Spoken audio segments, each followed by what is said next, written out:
Now for the track guide. Before starting, if you want to improve at a quicker pace, check out GITGUDRacing.com. I have a lot of courses, including a course for this specific car. Now going into the track guide itself, it's a wet track and the line is going to be a little bit different. Now, depending on how hard it's raining, you will have to adapt a little bit. So keep that in mind. For turn 1, the grippy part is not near the apex. So the whole point of turn 1 is to get early on the gas. But if we're gonna take the dry line, that's not gonna be possible. So in terms of reference for braking, what we're doing here is braking at this exit concrete road on the left side. But because it's slippery, we won't use this part to the left side of the white line, because in order to take it, we have to touch the grass in advance. So it's very, very hard to use more track than this. And I would not recommend pushing it because it's so easy to spin around here. So basically the track limit is going to be the white line. Ideally, you're not going to brake on the white line because it's a little bit rubbery. It's a little bit slippery. You will brake on the concrete. You will try to, in a way, avoid the apex, if that makes sense. So my line is like this. Look, I'm going to from the outside to the center of the track, and I leave a little bit space here near the curb. I don't want to touch the curb because I'm going to push the throttle right now. And basically my left tires are outside the dry line. This means I have more grip with these two tires on the left side. That's the idea. And now when I'm pressing the throttle, the car actually turns. And in terms of the line, or in terms of checkpoints for this corner, I really want to get very close here to the left side of the track, because usually here there's not a lot of rubber buildup. So this part is going to be a lot more grippy and you have to take advantage of it.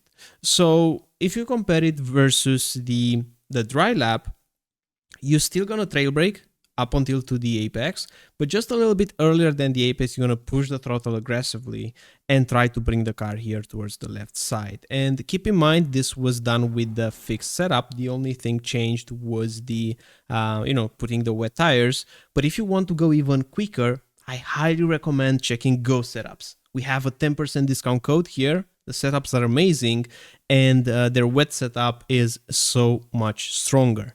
Now for the next corner, what I want to do here, because the car arrives to the left side, we want to bring the car as quickly as we can to the center right, because our line in turn 1 will always be like this. If it's heavy raining, it's still gonna be like this. You want to bring the car here all the way to the left, but the next corner, it's a right-hander, so you have to bring the car to the left. So if you're not pushing the car in this transition phase, you will lose a lot of time.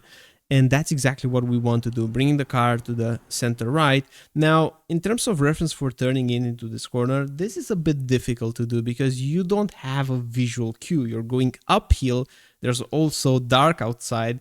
But what I'm using is this tree around here. I'm trying to, in a way, point the car towards the tree before I see the base of the tree, if that makes sense. So right now, you see, I can completely see the base of the tree and my car is pointing slightly towards the left. It's not a perfect reference, but it's everything that I have around here. And generally, you can do this mostly on feel. You can use another reference like the white line. You can follow this white line with your eyes as you crest the hill. And then when you see that the white line starts to go towards the left, like right now, you will apply the brakes and commit more towards the left side. It's a very difficult corner though. However, what you want to do is to brake very softly. By the way, my brake bias is 36.7. You're gonna brake very softly because you want to put the car on the curb on the left side. That's our whole point right here, using this curb. And the reason why we're using it is because in the next corner, we're not braking that hard. So it's more important to open up the corner. We're not going to brake very hard on this curb, and it's still going to allow us to push the car with more speed into the next right-hander. So definitely try to use this curb.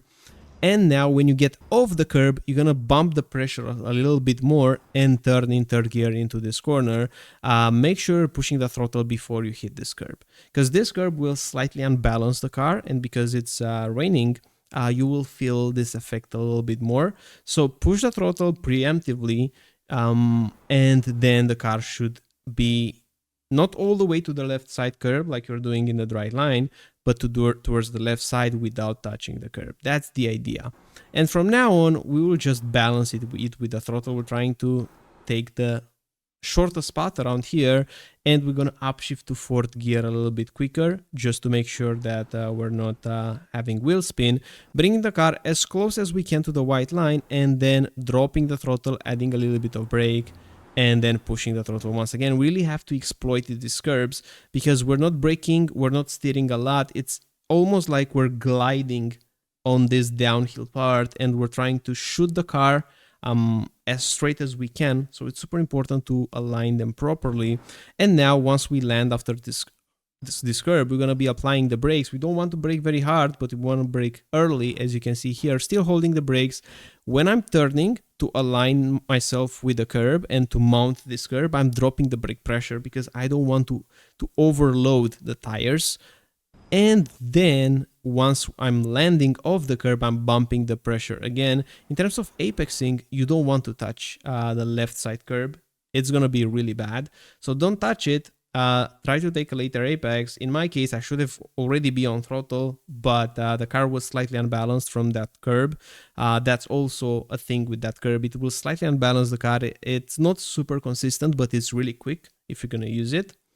And then pushing the throttle. Don't use this part of the track at all. Don't use it, because once you mount it, the car will start to slide and you can't commit to 100% throttle as quickly as you would if you would just ignore it. So don't go here in the wet, just clip it on the exit, and that's fine. Now we're going towards the hairpin, and this was a big mistake in my lap. By the way, this lap could have been like 3-4 tenths quicker. Didn't have the time to do a lot more laps, but the mistake I did was to brake very, very late.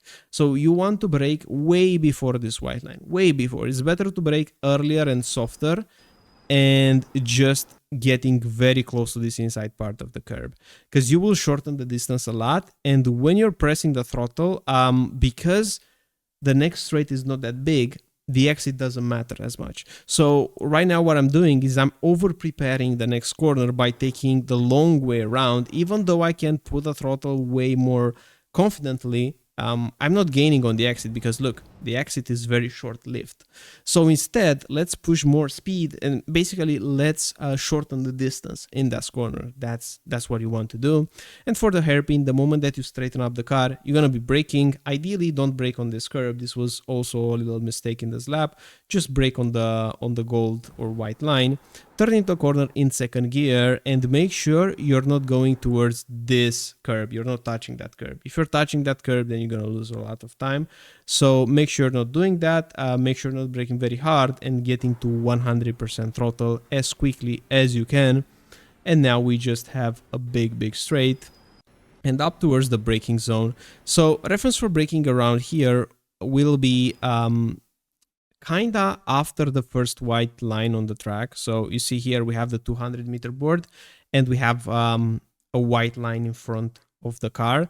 Slightly past it, we're gonna be applying the brakes, and don't brake all the way to the right side, because the car has the top speed and you're going downhill. It's super easy to lock up the tires. So the outside line, it's very slippery because the rubber built in from the cars running in the dry. You want to brake in the center right. It's not completely center, it's center right. Basically having these left tires outside the rubber racing line. And then as the car slows down more and more, and you should be holding constant pressure as you approach the corner, you should be going a little bit more towards the actual racing line to open up, and then completely miss the curb. You can also take the curb, but I found that it's a little bit quicker to push more speed and go with this line.